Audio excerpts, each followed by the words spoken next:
संजय गांधी राष्ट्रीय उद्यान क्षेत्रातील वागळे इस्टेट येथील इंदिरानगर भागामध्ये 4 ते 5 वर्षाच्या जखमी नर बिबट्याला पकडण्यात वन विभागाला यश आलेलं आहे.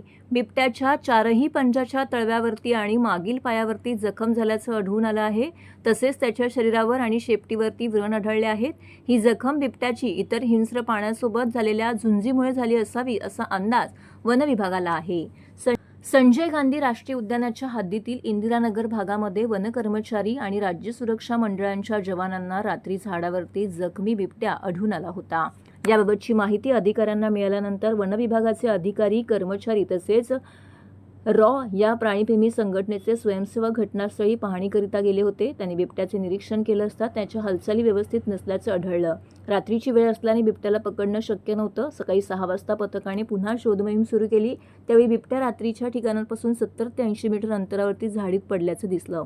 बिबट्या जखमी आणि अशक्त असल्याने त्यास जाळीने पकडणं शक्य नव्हतं. संजय गांधी राष्ट्रीय उद्यानाचे पशुवैद्यकीय अधिकारी विनया जंगले यांच्यासह बचाव पथकाने डाट मारून बिबट्याला बेशुद्ध केले. त्यानंतर त्याला पकडले. ही कारवाई संजय गांधी राष्ट्रीय उद्यानाच्या वनसंरक्षण व संचालक अनिता पाटील, उपसंचालक प्रदीप पाटील, पशुवैद्यकीय अधिकारी विनया जंगले, येऊरचे वनपरिक्षेत्र अधिकारी मयूर सुरवसे, ठाणे वनपरिक्षेत्र अधिकारी नरेंद्र मुंडे, संजय गांधी राष्ट्रीय उद्यानाचे जलद बचाव गट रोहित मोहिने आणि संस्थेच्या स्वयंसेवकांनी यशस्वी पार पाडली.